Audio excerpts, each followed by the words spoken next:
¿En algún momento te has preguntado sobre el alma humana? ¿Qué dice la Biblia sobre el alma humana? ¿Qué importancia tiene para nosotros los cristianos el conocer más sobre el alma y cómo está compuesto el ser humano? Esta y otras preguntas estaremos respondiendo aquí en tu canal Creer. Hoy hablaremos sobre el alma humana según las Sagradas Escrituras.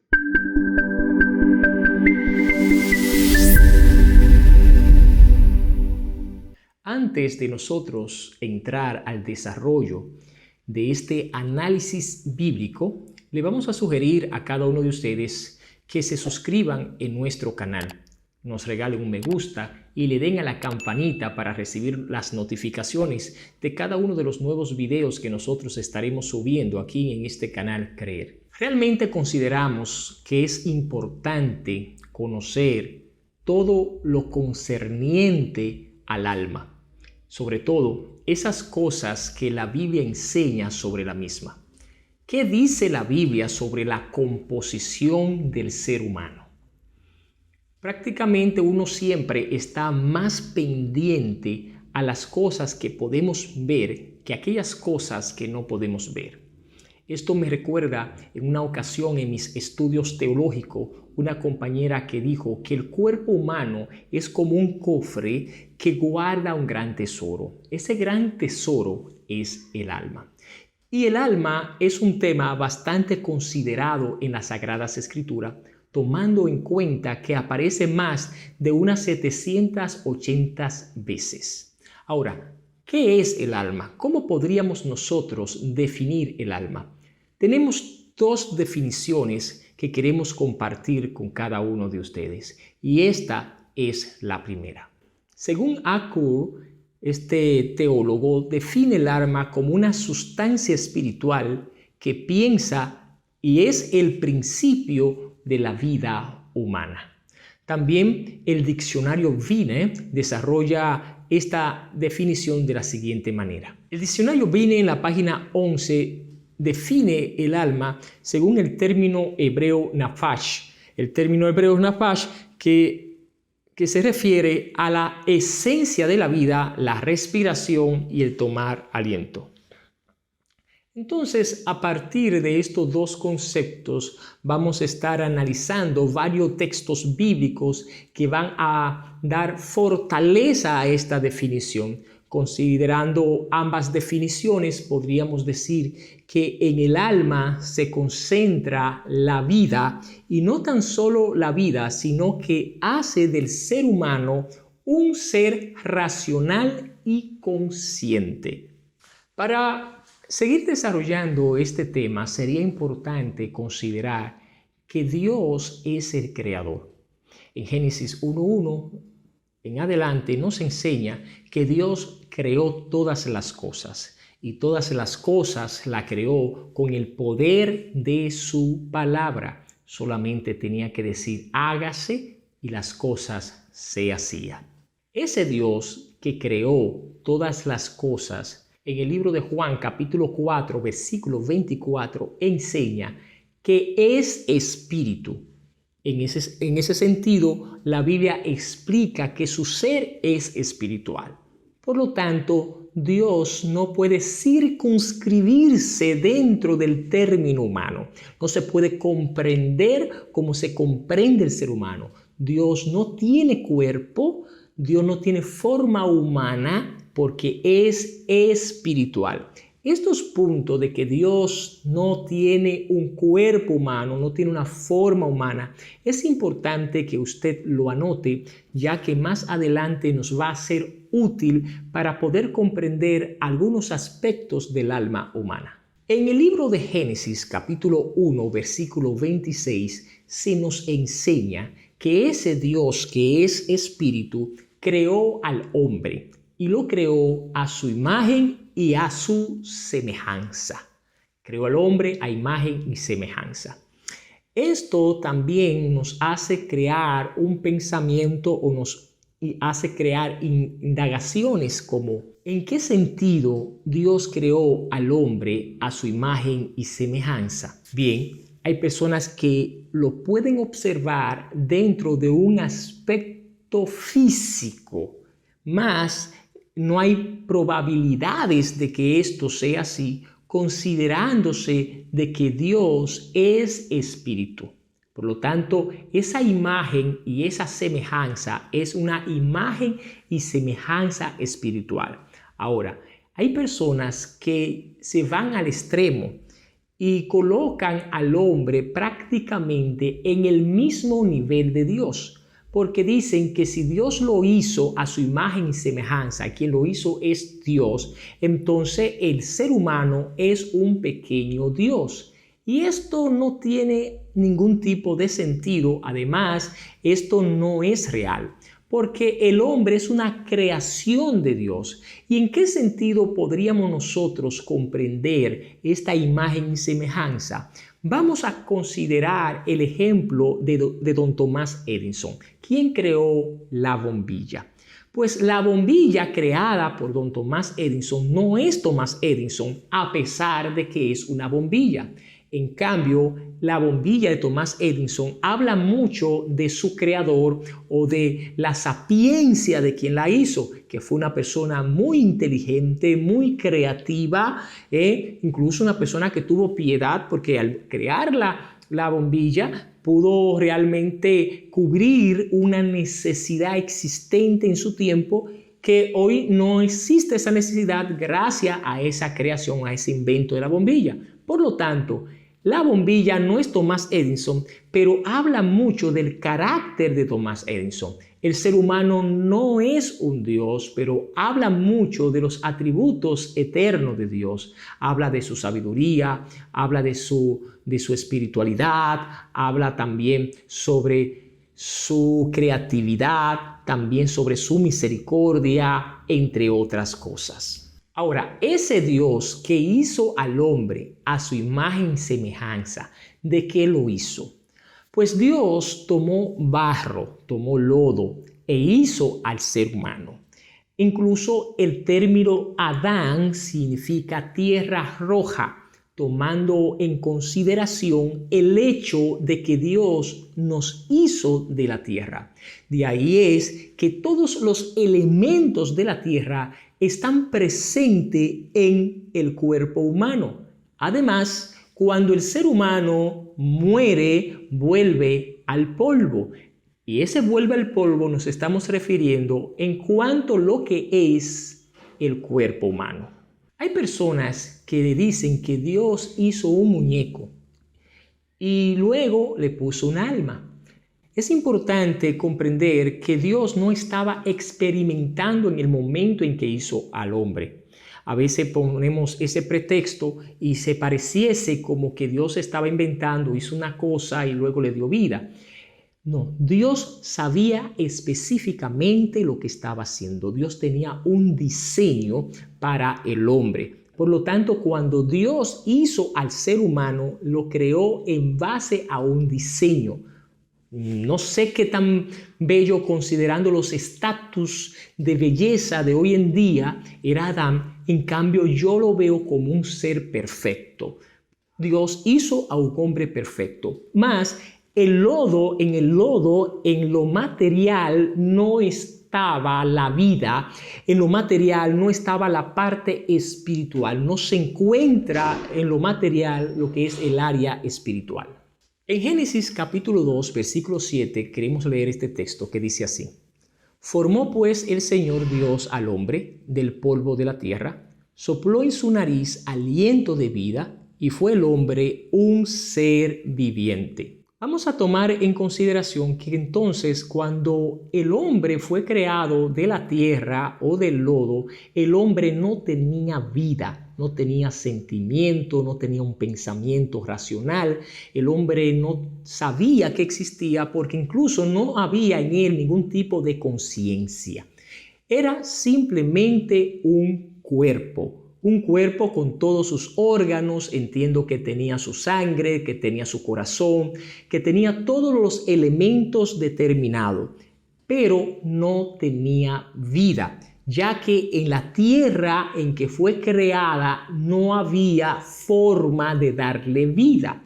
Es por eso entonces que nosotros vamos a observar que cuando una persona muere no hay manera de revivirlo, ya que no existen elementos materiales que puedan servir para revivir al ser humano. Mas vamos a observar que Dios entonces da aliento de vida por medio de su nariz. ¿Qué es este aliento de vida? Este aliento de vida es el mismo término que nosotros pudimos definir en el principio nafach, es decir, alma. Dios dio parte de su ser al ser humano y es por eso que el hombre tiene espíritu. De ahí es que viene esa definición paulina de que el hombre es cuerpo, alma y espíritu. Tomando eso en cuenta, el hombre es también un ser espiritual. Y fue entonces cuando esa parte espiritual de Dios se encuentra en el hombre, que el hombre es un ser viviente. Mientras tanto, no era un ser, simplemente era un cuerpo completo con todos sus elementos, más sin tener alma, sin tener espíritu. Era un cuerpo muerto. Por lo tanto, es el alma que faculta al hombre o al ser humano de vida. El alma es que lo faculta de tener sentimientos, deseos, voluntad, razonamiento, entre otras cosas. En el libro de Job, capítulo 32, versículo 8, dice lo siguiente: pero hay un espíritu en el hombre, y el soplo del Todopoderoso le da entendimiento. Entonces está claro que es el alma, esta parte espiritual, la que le permite al ser humano ser un ser pensante. Es por eso que Dios, cuando crea al hombre y le agrega el alma, lo pone en el jardín de Edén para que administre. No es como esa teoría de lo que el hombre viene del mono, como un ser animal que no es capaz de razonar ni de pensar. Dios desde un principio agrega el alma al ser humano, lo que le permite poseer un conocimiento bastante necesario en su momento. El conocimiento que tenía el hombre era el conocimiento que él necesitaba para desenvolverse en la sociedad que Dios lo había colocado. Es por eso que entendemos que el alma es lo que faculta al hombre y a la mujer de la capacidad de pensar, de razonar, de tomar decisiones, de saber elegir, de la voluntad, de los sentimientos, entre otras cosas. Entonces, cuando leemos el libro de Génesis, capítulo 1, versículo 26, donde nos enseña Dios que dijo: hagamos al hombre conforme a nuestra imagen y semejanza, dice, y ejerza dominio sobre los peces del mar, sobre las aves del cielo, sobre los ganados, sobre toda la tierra y sobre todo reptil que se arrastra sobre la tierra. Mire cómo aquí expresa que Dios creó al hombre y al mismo tiempo le capacitó para tener el entendimiento necesario para realizar tareas definidas. Porque el hombre es un ser pensante y esa parte pensante es el alma.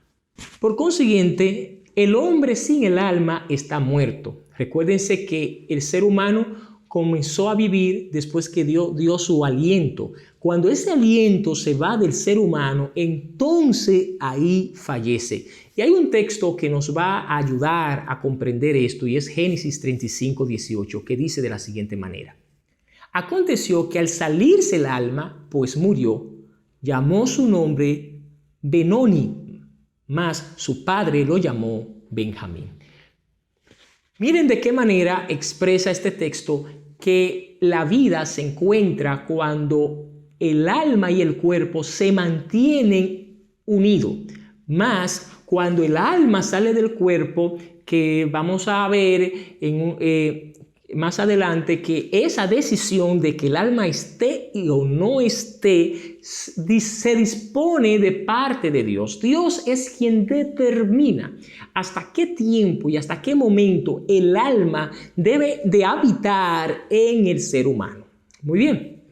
Entonces, esta alma que Dios dio, también Dios la quita en el tiempo que Él entienda que es prudente. Cuando el alma sale del cuerpo, entonces el ser muere. Y cuando digo que el ser muere, me estoy refiriendo a esa representación física que tenemos, a este cuerpo que es necesario para habitar en un mundo material.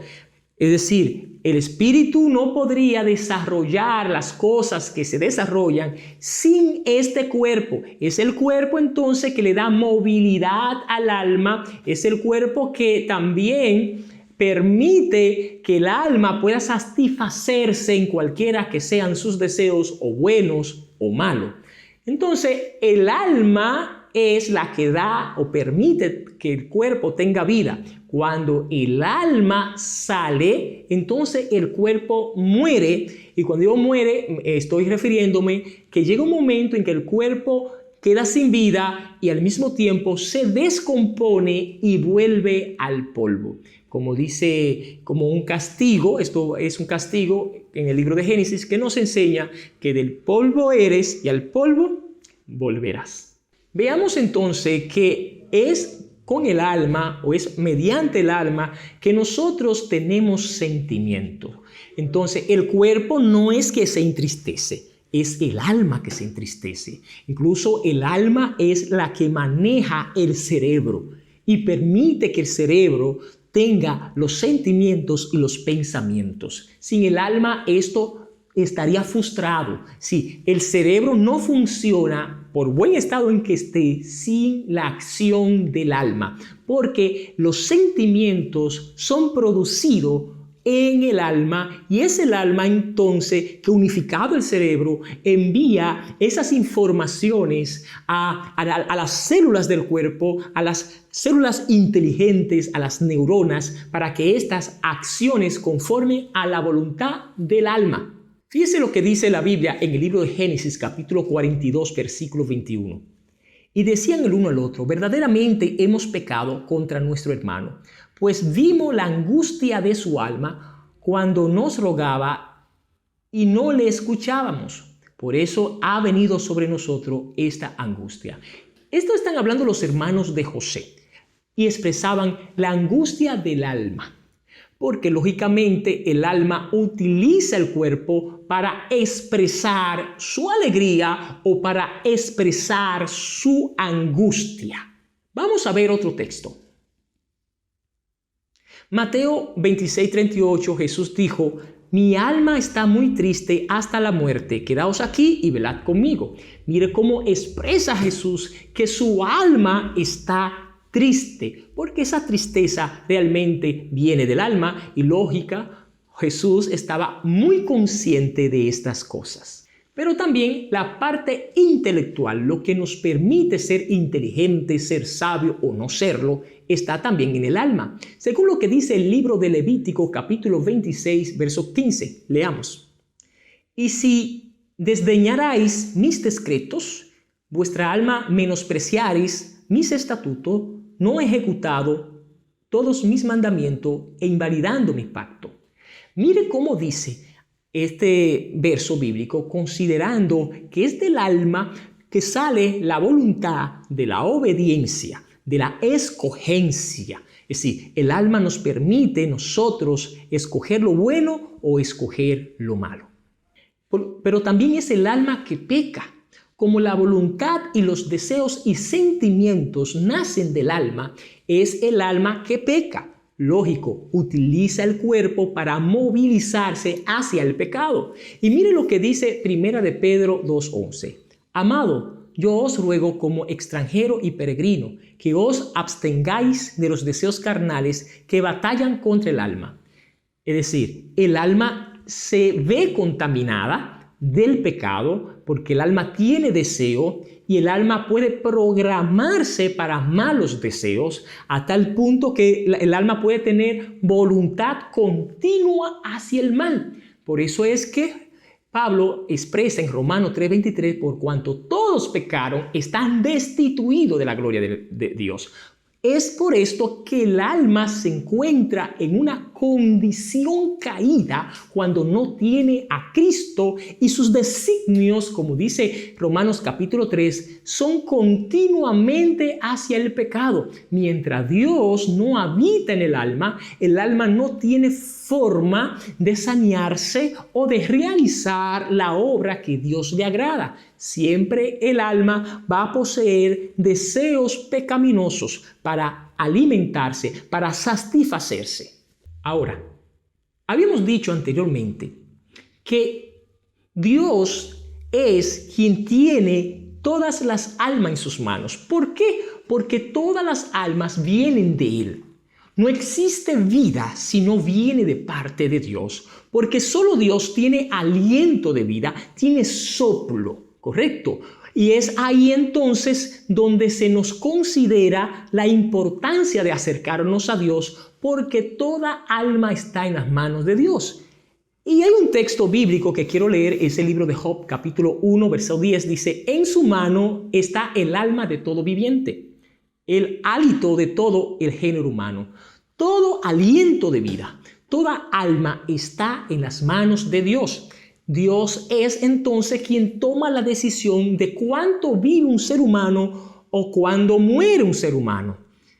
Es ahí entonces donde nosotros ponemos en duda algunas ideologías diabólicas que enseñan que una persona puede venderle el alma al diablo. No, no es verdad. El alma puede obedecer los deseos de Satanás y aún así no le pertenece a Satanás, ya que Satanás tampoco puede salvarla ni puede juzgarla, e incluso ni Satanás mismo puede salvarse. Todo ser viviente y toda alma será juzgada por Dios o será salvada por Dios. Es por eso que es imposible hacer un contrato, como dicen por ahí, y venderle el alma al diablo, aunque el diablo puede engañar. Recuérdense ustedes que una de las características de Satanás es engañar a la humanidad. Ha sido homicida desde el principio y cuando habla mentira, de suyo habla, dijo Jesús en el libro de Juan capítulo 8.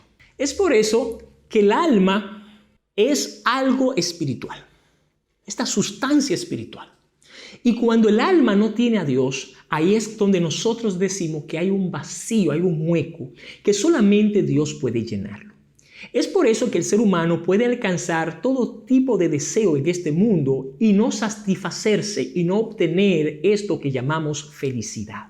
De ahí es que muchos famosos, a pesar de tener dinero y de complacer sus deseos carnales, son infelices porque su alma está sedienta de Dios y ellos no lo han llenado de Dios, más han llenado el vacío de Dios con otras cosas que no satisface el alma. Por eso es que nosotros tenemos que comprender que solamente Dios puede hacer feliz al ser humano. Por eso dice Jesús en Marcos 8:36, ¿por qué aprovechará el hombre si ganara todo el mundo y perdiera su alma? De nada. En cambio, el alma puede ser curada, el alma puede ser sanada, el alma puede tener oportunidad de reconciliarse con Dios, donde Dios entonces le da otra oportunidad para perdonarla y para limpiarla. ¿Cómo lo hace? Salmo 41:4 dice: y dije, Jehová, ten misericordia de mí, sana mi alma, porque contra ti he pecado. Como el pecado nace del alma, es necesario que lo que sea limpiado es el alma, no el cuerpo. Este cuerpo es un objeto del alma. Nos bañamos y está limpio. Pero la limpieza del alma es una limpieza espiritual, que solamente Dios, que es espíritu, puede realizarla. Y cuando el alma se contriste y busca en su tristeza y aflicción por considerar sus pecados a Dios, Dios está ahí para perdonarla. Santiago 1:21, referente a esto, dice: por lo cual, desechando toda inmundicia, abundancia de malicia, recibid con mansedumbre la palabra implantada, la cual puede salvar vuestra alma. es recibir la palabra de Dios, obedecer estas palabras, limpia y sana nuestra alma, a tal punto que podemos nosotros tener una reconciliación con nuestro Padre que ha creado nuestra alma. Ya para concluir, uno se pregunta, cuando morimos, ¿qué pasa entonces con nuestra alma? Ciertamente el cuerpo puede descomponerse y volver al polvo, pero el alma, como es de Dios, vuelve a aquel que le ha dado. Y vuelve a Dios para Dios hacer de ella justicia, conforme a la obediencia o desobediencia aquí en la tierra. Fíjese lo que dice el libro de Eclesiastés 12:7. Entonces volverá el polvo a la tierra como lo que era, y el espíritu volverá a Dios que la dio. Amados, espero que esta información, este análisis, le haya servido de mucho para usted, que haya enriquecido su conocimiento, que entendamos la importancia entonces de orar, de buscar de Dios, porque es alimentar el espíritu. En muchas ocasiones se nos olvida que este cuerpo es lo que menos somos, simplemente es el instrumento de nuestra alma. Debemos alimentar, fortalecer nuestra alma, porque llegará un momento en que este cuerpo nos dejará y volverá al polvo, y el alma volverá a aquel que la ha dado. Dios te bendiga, Dios te guarde y hasta la próxima.